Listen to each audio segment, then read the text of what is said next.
Pag-uusapan lang natin ang breaking news. May pasabog nga naman kasi ang balita at exclusive na pinag-uusapan ngayon. Catherine Bernardo at Alden Richard pilit pa rin inuugnay. Kasi alam niyo naman siguro, di ba? Sina Alden Richard at Catherine Bernardo, talagang marami yung kinilig at kinabaliwan ang mga nangyari sa kanila. Lalong-lalo na kasi kung hindi nga naman kasi mapigilan ng karamihan. Kita nyo naman, di ba? Nasaksihan ng buong mundo yan. Kasi 11 days pa lang, 1.6 billion na kaagad ang kanilang earnings sa nasabing movie na Hello, Love Again. Kaya nga naman kasi pilit nilang pinag-uusapan sina Alden Richard at Catherine Bernardo na sana makabalik nga naman sila. Lalo-lalo na kasi yung Marimar, hindi lang nating alam kung kailan isasagawa nina Alden Richard at Catherine Bernardo. Ngayon, linggo na ang The Edges ng Speed the Society of Philippines Entertainment Editor at gaganapin iyon sa Ceremonial Hall Marriott Grand Ballroom sa Newport World Resort. Kaabang-abang ang The Indie Box Office Heroes ng dalawa sa pararangal ay sina Catherine Bernardo at Alden Richard ng pinikulang Hello, Love Again na hindi malilimutan ng karamihan dahil kinabaliwan niya lalong-lalo na kasi ang mga Katniel fans. Talagang durog-durog talaga ang kanilang mga puso sa kanilang nasaksihan dahil hindi daw nagawa yon ni Catherine Bernardo kay Daniel Padilla. Nagawa lang daw yon ni Catherine Bernardo kay Alden Richard na talagang palaban na palaban ang nasaksihan natin kay Catherine Bernardo sa kanyang movie na Hello, Love Again.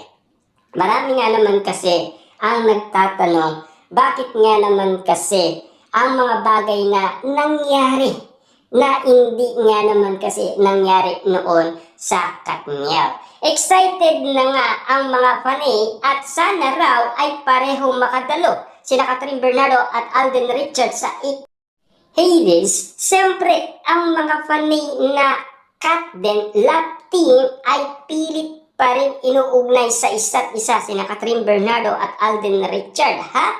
Pero ang hindi nga lang sure, nakabalik na nga ba sa bansa si Catherine Bernardo mula sa pagbabakasyon sa Australia at makaka-attend nga kaya siya sa The Edges. Yan kasi ang pinag-uusapan. Na alam niyo naman siguro, di ba?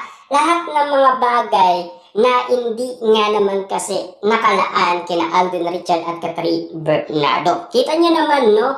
Sa daming natanggap ni Alden Richard na award at Catherine Bernardo, si Alden Richard lang ang spotted. Pero si Catherine Bernardo, wali na wali. Kaya nga naman kasi ang mga Dinuno fans na Katden fans, lagi sila nga. Kasi lahat ng kaganapan ay kinakagulat na nila. Papaano nga naman kasi merong ibang appointment daw itong si Catherine Bernardo na nauna. Yun kasi ang balita. Pero iba naman ang balita ng mga netizens at mga subsawerang kapitbahay na baka meron talagang hindi pagkakaintindihan sina Alden Richard at Catherine Bernardo. Tulad na lang ng mga isyu na napag-usapan na. Si Alden Richard ay inaasaan naman makakapunta para tanggapin ang kanyang award. Anyway, magiging mabituin ang The Edges at balitang darating din si Vice Ganda para personal na tanggapin ang award niya bilang isa sa The Edges Box Office Heroes, ha? So, bongga, di ba? Kasi alam na natin, no? Si Alden Richard ay lagi nga naman siyang present at hindi nga naman siya absent. Pero si Catherine Bernardo, grabe, ang lala, di ba?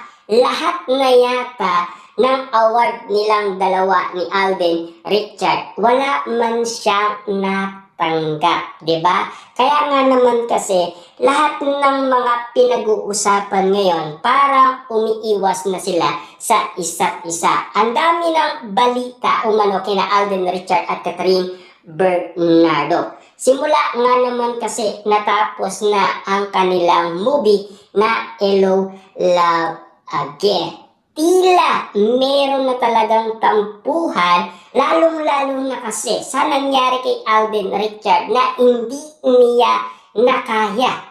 Kasi nagkaroon nga naman siya ng depression, di ba? Kaya nga naman kasi maraming pinag-usapan patungkol kay Alden at Catherine Bernardo. Pero ang pagkakaalam natin, tahimik pa rin silang dalawa ni Catherine Bernardo. Tungkol sa isyong meron silang tampuhan, lalong-lalo na nagkakaiwasan, at lalong-lalo na si Alden Richard daw ay tumigil na sa panliligaw kay Catherine Bernardo. At lalong-lalo na si Catherine Bernardo daw ay binasted niya si Alden Richard. Kaya nga naman kasi hindi niya umano ibinibigay ang matamis na oo kay Alden Richard. Lalo-lalo na kasi noon pa man ay balita na hindi daw type ni Catherine Bernardo si Alden Richard. Ang type talaga ni Catherine Bernardo, yung mga chick boy, bad boy, or mga brusko. Ayon kasi sa mga malalapit na kaibigan ni Catherine Bernardo. Tulad na naging jowa niya na si Daniel Padilla. Yun kasi ang inahanap ni Catherine Bernardo. Siyempre si Alden Richard tahimik lang, napaka-gentleman niya.